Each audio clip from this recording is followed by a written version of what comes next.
सभी को मेरा नमस्कार। एक बार पुनः मैं खुशबू बंसल, सहायक आचार्य ABST राजकीय महाविद्यालय सुमेरपुर के YouTube चैनल पर आपका स्वागत करती हूँ। अंशों और ऋण पत्रों के अभिगोपन वाले टॉपिक में अभी तक हमने देखा कि अभिगोपन से हम क्या समझते हैं, अभिगोपन कितने प्रकार का होता है, एक अभिगोपक होने की दशा में अथवा एक से अधिक अभिगोपक होने की दशा में उनका दायित्व या उनका शुद्ध दायित्व या कुल दायित्व हम किस प्रकार से निर्धारित करते हैं, फर्म अभिगोपन होने की दशा में अभिगोपकों का दायित्व किस प्रकार से निर्धारित किया जाता है। आज हम इस वीडियो लेक्चर में देखेंगे कि एक कंपनी तथा अभिगोपन की दशा में किस प्रकार से उसका लेखांकन व्यवहार अपनी अकाउंटिंग बुक्स में करती है, मतलब क्या क्या जर्नल एंट्रीज पास की जाती है in the books of company और in the books of underwriters. तो दोनों पक्षों की अलग अलग जर्नल एंट्रीज समझाने के लिए मैंने थोड़ा सा बोर्ड को दो भागों में बांटा है। पहले भाग में मैंने बताया है कि एक कंपनी किस प्रकार से अभिगोपन संबंधी व्यवहारों को अपनी लेखांकन पुस्तकों में दर्ज करती है, और दूसरी साइड मैंने बताया है कि जो एक अभिगोपक होता है वो किस प्रकार से अंडरराइटिंग संबंधी जो भी उसके अकाउंटिंग ट्रांजैक्शन होते हैं उन्हें अपनी अकाउंटिंग बुक्स में रिकॉर्ड करता है। तो पहले हम बात करेंगे कंपनी की कि एक कंपनी क्या क्या जर्नल एंट्रीज पास करती है underwriting of shares and debenture के केस में। तो इसमें होता क्या है, दोनों पक्षों के बीच में जो ट्रांजैक्शन होते हैं वो क्या होते हैं कि कंपनी जो शेयर इशू कर रही है जनता में, उसमें से कुछ शेयर तो जनता द्वारा परचेज कर लिए जाते हैं, ठीक है, और जो बाकी बचे हुए शेयर्स हैं जो कि जनता ने परचेज नहीं किए हैं या जनता ने अभिदान नहीं किए हैं उन्हें अभिगोपक द्वारा लिया जाता है। तो अभिगोपक और कंपनी के बीच में क्या ट्रांजैक्शन हुए, एक तो अभिगोपक जो बचे हुए शेयर है वो लेगा, बदले में कंपनी से उसे क्या मिलेगा, कमीशन मिलेगा। तो सबसे पहले जो हम बात करेंगे अभिगोपन कमीशन ड्यू होने पर एक कंपनी अपनी पुस्तकों में क्या एंट्री करती है। तो अभिगोपन कमीशन कंपनी के लिए क्या है, एक खर्चा है। तो खर्चे को हम क्या करते हैं, डेबिट करते हैं। तो कंपनी ने अभिगोपन कमीशन दे होने पर अंडरराइटिंग कमीशन अकाउंट को डेबिट किया है और वो कमीशन उसे किसे देना है, अभिगोपक को देना है। तो टू करा है उसने अंडरराइटर्स अकाउंट। तो एक कंपनी की पुस्तकों में अभिगोपन कमीशन ड्यू होने पर क्या एंट्री पास की जाती है, underwriting commission account debit to underwriters account. उसके बाद में जो भी शेयर जनता द्वारा परचेज नहीं किए गए हैं, अभिदान नहीं किए गए हैं, वो उन्हें कंपनी अभिगोपक को दे देती है। तो उसकी कंपनी क्या एंट्री करती है, अभिगोपक को शेष अंश निर्गमित करने पर कंपनी की पुस्तकों में एंट्री की जाती है, अंडरराइटर के खाते को डेबिट किया जाता है, अंडरराइटर्स अकाउंट डेबिट टू, क्योंकि क्या दिया जा रहा है, इक्विटी शेयर दिए जा रहे हैं तो टू इक्विटी शेयर कैपिटल कर देंगे। अगर प्रेफरेंस शेयर का अगर अभिगोपन हुआ है तो टू प्रेफरेंस शेयर कैपिटल कर सकते हैं, डिबेंचर्स का हुआ है तो डिबेंचर्स कर सकते हैं। यहाँ पे भी एक बात और बताना चाहूँगी कि अगर कंपनी ने अपने अंशों को सिक्योरिटी प्रीमियम पे इशू किया है तो टू इक्विटी शेयर कैपिटल के साथ साथ में टू सिक्योरिटी प्रीमियम यहाँ पर और हो जाएगा। और अगर डिस्काउंट पे इशू किया है तो discount on issue of shares क्या हो जाएगा, डेबिट हो जाएगा। इस प्रकार से जो अभिगोपक जब बचे हुए शेयर कंपनी से लेते हैं तो उस कंडीशन में कंपनी की पुस्तकों में ये एंट्री पास की जाती है। उसके बाद में देखो यहाँ पर अगर आप देख रहे हैं तो अंडरराइटर्स को कंपनी से कमीशन लेना है और बदले में जो भी शेयर उसने लिए हैं उसका भुगतान उसे कंपनी को करना है। तो दोनों का जो नेट अमाउंट आता है उसका लेन देन दोनों के बीच में किया जाता है। तो अगर अभिगोपक से राशि प्राप्त होती है कंपनी को तो कंपनी क्या एंट्री करेगी, बैंक अकाउंट को डेबिट करेगी और टू करेगी अंडरराइटर्स अकाउंट। इस प्रकार से अभिगोपक का खाता कंपनी की पुस्तकों में बंद हो जाता है। लेकिन अगर इसकी उल्टी कंडीशन है, अभिगोपक को शेष राशि का भुगतान करना पड़ रहा है, ये कंडीशन कब आती है? फॉर एग्जांपल कि अभिगोपक का कोई दायित्व ही नहीं बन रहा है, अभिगोपक कंपनी से कोई शेयर ले ही नहीं रहा है, तो उस कंडीशन में जो पूरा कमीशन उसका ड्यू हो रहा है वो कंपनी अभिगोपक को भुगतान करेगी। तो उस कंडीशन में कंपनी ये एंट्री पास करती है, underwriters account debit to bank account.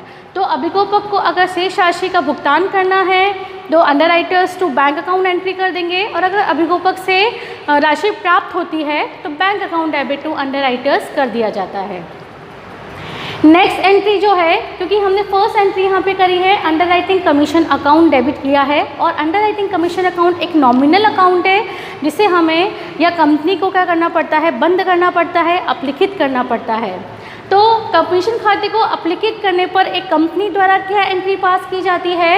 अगर सिक्योरिटी प्रीमियम, अगर कंपनी के खातों में सिक्योरिटी प्रीमियम अकाउंट ऑलरेडी है, या फिर जो वो शेयर इशू कर रही है वो सिक्योरिटी प्रीमियम पे इशू कर रही है, तो अंडरराइटिंग कमीशन को सिक्योरिटी प्रीमियम खाते से अपलिखित कर दिया जाता है। लेकिन अगर सिक्योरिटी प्रीमियम अकाउंट नहीं है कंपनी की पुस्तकों में, तो लाभ हानि खाते द्वारा, या मैं कहूँ statement of profit and loss account द्वारा अंडरराइटिंग कमीशन को अपलिखित किया जाता है। तो एंट्री यहाँ पे बनती है अंडरराइटिंग कमीशन को अपलिखित करने की in the books of company, security premium account debit, या फिर statement of profit and loss account debit to underwriting commission account. इस प्रकार से आपने देखा कि अभिगोपन की दशा में सामान्यतया जो कंपनी की पुस्तकों में जो जनरल एंट्री पास की जाती है वो 3 से 4 एंट्रीज होती है। पहली तो एंट्री कमीशन को ड्यू करने की, दूसरी अगर कोई अभिगोपक का दायित्व बन रहा है तो उसे शेयर निर्गमित करने की, अगर दायित्व नहीं बन रहा है तो ये वाली एंट्री पास नहीं की जाएगी। उसके बाद में जो भी उनका नेट अमाउंट बन रहा है, या फिर तो कंपनी अभिगोपक से मांग रही होगी, या फिर अभिगोपक कंपनी से मांग रहा होगा, तो जो भी कंडीशन बन रही है दोनों में से कोई एक कंडीशन बनेगी, तो इन दोनों में से कोई एक जनरल एंट्री पास होगी क्वेश्चन के अंदर। अगर अभिगोपक से राशि प्राप्त हो रही है तो ये वाली एंट्री, भुगतान करना पड़ रहा है तो ये वाली entry, and the last one is अभिगोपन कमीशन को राइट ऑफ करने की एंट्री। अब हम जाएंगे इसके दूसरे पार्ट में कि अभिगोपक की पुस्तकों में शेयर और डिबेंचर्स के अभिगोपन संबंधी क्या क्या अकाउंटिंग एंट्रीज पास की जाती है। तो सबसे पहले तो वही बात कर लेते हैं, जैसे अभिगोपन कमीशन ड्यू हुआ था वैसे ही यहाँ पर अभिगोपन कमीशन ड्यू होने की क्या एंट्री पास की जाएगी कि जैसे इसने अभिगोपक को क्रेडिट किया है तो अभिगोपक कंपनी को क्या करेगा? डेबिट करेगा। जस्ट उल्टा काम चलेगा यहाँ पर। अभिगोपन कमीशन के लिए, अभिगोपन कमीशन कंपनी के लिए क्या है? खर्चा है, लेकिन अंडरराइटर्स के लिए क्या है? इनकम है, और इनकम को क्या किया जाता है? क्रेडिट किया जाता है। तो अंडरराइटिंग कमीशन ड्यू होने पर इन द बुक्स ऑफ अंडरराइटर्स क्या एंट्री पास की जाती है? एक्स कंपनी अकाउंट डेबिट, मतलब जो भी कंपनी का नाम है, सपोज करो अगर राम लिमिटेड है तो एंट्री पास की जाएगी यहाँ पर Ram limited account debit to underwriting commission account. तो मैंने यहाँ एग्जाम्पल के लिए एक्स कंपनी नाम लिया है, तो company account debit to underwriting commission account, ये पास की जाएगी अभिगोपन कमीशन ड्यू करने की एंट्री। उसके बाद में वही बात कि अगर कोई अभिगोपक का दायित्व बन रहा है तो कंपनी उसे शेयर निर्गमित करेगी, तो शेयर इशू करने की ये एंट्री देखी थी इन द बुक्स ऑफ कंपनी। अब वही शेयर अभिगोपक प्राप्त कर रहा है, वो उसके लिए क्या है? एज अ इन्वेस्टमेंट है, विनियोग है, तो विनियोग प्राप्त करने की क्या एंट्री की जाएगी? विनियोग को हम क्या करते हैं? डेबिट करते हैं, तो उस विनियोग खाते को हम नाम देंगे शेयर प्राप्त हो रहे हैं तो शेयर्स, डिबेंचर्स प्राप्त हो रहे हैं तो debentures in X company account debit. ये जो अकाउंट है वो किसका अकाउंट है? इन्वेस्टमेंट का अकाउंट है। ठीक है, अब वो इन्वेस्टमेंट का पर्टिकुलर नाम हम दे देंगे। अगर शेयर के रूप में इन्वेस्टमेंट मिल रहे हैं तो share in X company account debit, या फिर डिबेंचर के रूप में मिल रहे हैं तो debenture in X company account debit to किससे मिल रहे हैं? एक्स कंपनी से, तो टू एक्स कंपनी हम करेंगे। तो इस प्रकार से जो भी अभिगोपक का दायित्व बन रहा है, यह जो शेष अंश अभिगोपक के द्वारा लिए जा रहे हैं उसे एंट्री की जाएगी investment account debit to X company, या फिर शेयर और debentures in X company account debit to X company. इसके बाद में फिर से वही भुगतान हमने देखा था कि जो भी उनका नेट पेमेंट बन रहा है या देना है तो उसकी एंट्री करेंगे। तो अगर अभिगोपक कंपनी को शेष राशि का भुगतान करेगा तो अपनी पुस्तकों में क्या एंट्री करेगा, X company account debit to bank. इसे पैसा प्राप्त हुआ तो इसने बैंक अकाउंट को डेबिट किया, यहाँ पर ये भुगतान करने वाला है तो ये बैंक अकाउंट को क्रेडिट करेगा, X company account debit to bank account. अगर उसे कंपनी से पैसा प्राप्त हो रहा है तो उस कंडीशन में वो क्या एंट्री पास करेगा, bank account debit to X company account. Just इसकी उल्टी एंट्री पहले ही बता चुकी हूँ कि प्रश्न में या फिर तो ये एंट्री होगी या फिर ये एंट्री होगी एक अभिगोपक के संबंध में। एक अभिगोपक के संबंध में दोनों कंडीशन एक साथ नहीं आ सकती, या फिर तो वो भुगतान करेगा या फिर उसे भुगतान प्राप्त होगा। उसके बाद में लास्ट एंट्री जो हमने यहाँ पर भी देखी थी कि कमीशन खाते को किस प्रकार से एप्लीकेट किया जाता है, तो वहाँ पर तो हमने देख लिया in the books of underwriter अभिगोपक कमीशन खाते को किस प्रकार से बंद किया जाता है वो थोड़ा सा आप देख लीजिए। तो उसमें मैंने दो कंडीशन यहाँ पर बनाई है कि यदि कंपनी से कोई भी अंश नहीं लेने हो, अर्थात अभिगोपक का कोई भी शुद्ध दायित्व या कुल दायित्व नहीं बन रहा है, किसी भी प्रकार के शेयर वो नहीं ले रहा है, मतलब दूसरी एंट्री यहाँ पर नहीं हो रही है, तो उस कंडीशन में इन्वेस्टमेंट अकाउंट ओपन ही नहीं होगा। तो उस कंडीशन में अंडरराइटिंग कमीशन खाते को प्रॉफिट एंड लॉस अकाउंट में, मतलब statement of profit and loss account में ट्रांसफ़र करके बंद कर दिया जाएगा। एक बार फिर से मैं बता रही हूँ, अगर अभिगोपक का कुछ भी दायित्व नहीं बन रहा है तो उस कंडीशन में अभिगोपन कमीशन खाते को वह प्रॉफिट एंड लॉस अकाउंट में ट्रांसफ़र करके बंद करता है। तो उसकी एंट्री क्या होती है, यहाँ पर उसने अंडरराइटिंग कमीशन खाते को क्रेडिट कर रखा है, तो बंद करने के लिए वो यहाँ पे क्या करेगा, डेबिट करेगा और टू करेगा statement of profit and loss account. लेकिन अगर उस अभिगोपक का दायित्व बना है, उसने ये शेयर्स या डिबेंचर्स कंपनी से लिए हैं, तो उस कंडीशन में जो अभिगोपन कमीशन को बंद किया जाता है वो उस इन्वेस्टमेंट अकाउंट में ट्रांसफ़र करके बंद किया जाता है।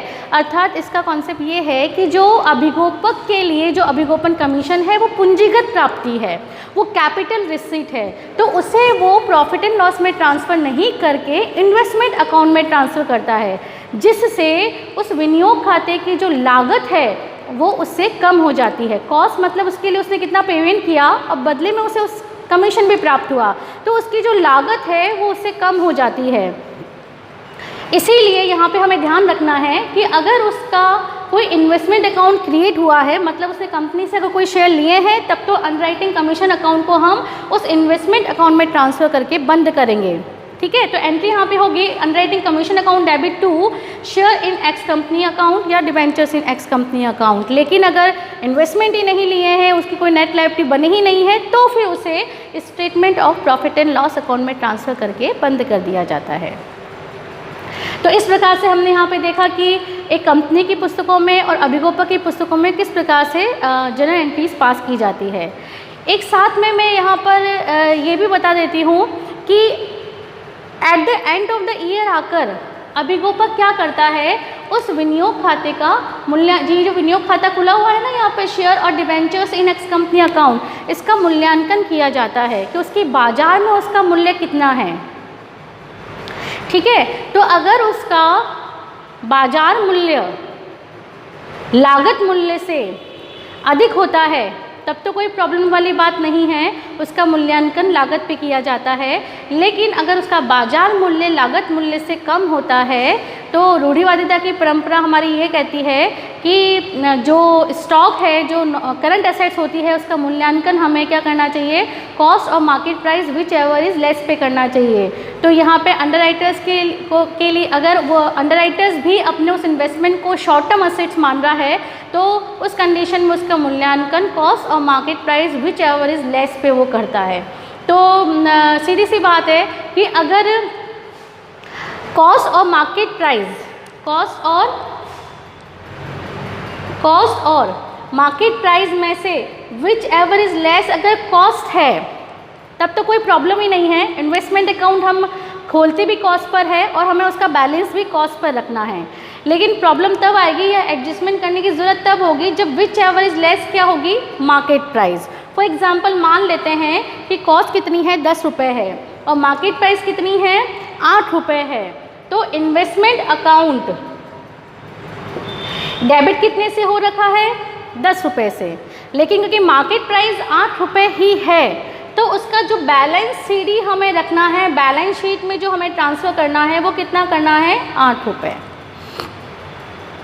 तो इस कंडीशन में 2 रुपये हमें कहाँ ट्रांसफ़र करने पड़ेंगे? ठीक है, तो पहले तो 2 रुपये को ट्रांसफ़र करने से पहले मैं ये बताऊंगी कि ये वाली कंडीशन कि अगर कंपनी से अंश प्राप्त होते हैं तभी इन्वेस्टमेंट अकाउंट होगा, तो उस कंडीशन में अंडरराइटिंग कमीशन को भी कहाँ पे ट्रांसफ़र किया जाता है? इन्वेस्टमेंट अकाउंट से। तो मान लेते हैं कि अकाउंटिंग कमीशन कितना है, अंडरराइटिंग कमीशन कितना है? 1 रुपये है। तो यहाँ पे अंडरराइटिंग कमीशन से तो कितने रुपए से बंद हो जाएगा? 1 रुपये से बंद हो जाएगा। अब यहाँ पे जो बैलेंसिंग फिगर है 1 रुपया, वो कहाँ से राइट ऑफ किया जाता है? प्रॉफिट एंड लॉस अकाउंट से राइट ऑफ किया जाता है। तो मेरे कहने का मतलब यहाँ पे ये है कि अगर मार्केट प्राइस कॉस्ट से कम है तो उसका बैलेंस आपको कितने पे बताना है? मार्केट प्राइस पे बताना है। और अंडरराइटिंग कमीशन को ट्रांसफ़र करने के बाद में जितना भी आपको अप्लिकेट करना है वो कहाँ से अप्लिकेट किया जाता है? स्टेटमेंट ऑफ P&L अकाउंट से अप्लिकेट किया जाता है। अब मैं यहाँ पे एक कंडीशन और ले लेती हूँ। फॉर एग्जांपल अंडरराइटिंग कमीशन 3 रुपये है, 1 रुपये नहीं होकर कितना रुपये है? 3 रुपये है। तो उस कंडीशन में हम क्या करेंगे? उस कंडीशन में हमें बैलेंस CD कितना रखना है? 8 रुपये।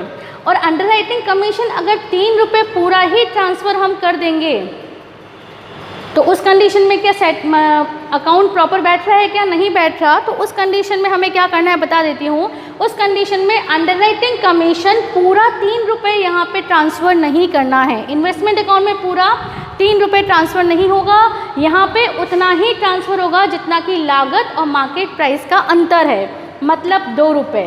तो मैडम 1 रुपया जो बचा हुआ है वो कहाँ पे ट्रांसफ़र होगा? वो फिर statement of profit and loss account में ट्रांसफ़र किया जाता है। तो इन the books of underwriter underwriting commission को राइट ऑफ करने के बारे में आपको समझ में आ गया होगा कि अगर उसने कोई भी अंश नहीं लिए हैं तब तो पूरा का पूरा स्टेटमेंट ऑफ P&L में ट्रांसफ़र करना है। लेकिन अगर उसने किसी प्रकार के अंश लिए हैं तो पहला तो कॉन्सेप्ट ये है कि वो इन्वेस्टमेंट अकाउंट में ट्रांसफ़र होता है। लेकिन इन्वेस्टमेंट अकाउंट में ट्रांसफ़र करते वक्त भी हमें ये ध्यान रखना पड़ता है कि अगर उसका मूल्यांकन हम बाज़ार मूल्य पे कर रहे हैं तो मैक्सिमम से मैक्सिमम वहाँ पे कितना ट्रांसफ़र होगा? जितना लागत और जो बाज़ार मूल्य का अंतर है उतना ही अंडरराइटिंग कमीशन उधर ट्रांसफ़र किया जाएगा। अगर अंडरराइटिंग कमीशन उस अंतर से कम है तब तो पूरा का पूरा उसे इन्वेस्टमेंट अकाउंट में ट्रांसफ़र कर दिया जाएगा। लेकिन अगर अंडरराइटिंग कमीशन लागत और बाज़ार मूल्य के अंतर से ज़्यादा है तो अंतर जितना तो ट्रांसफ़र किया जाएगा इन्वेस्टमेंट अकाउंट में और बाकी जो है वो स्टेटमेंट ऑफ P&L अकाउंट में ट्रांसफ़र करके बंद किया जाएगा। तो इस प्रकार से हमने देखा कि अभिगोपन की दशा में एक कंपनी और अभिगोपक की पुस्तकों में किस प्रकार से लेखांकन व्यवहार किया जाता है। Thank you so much.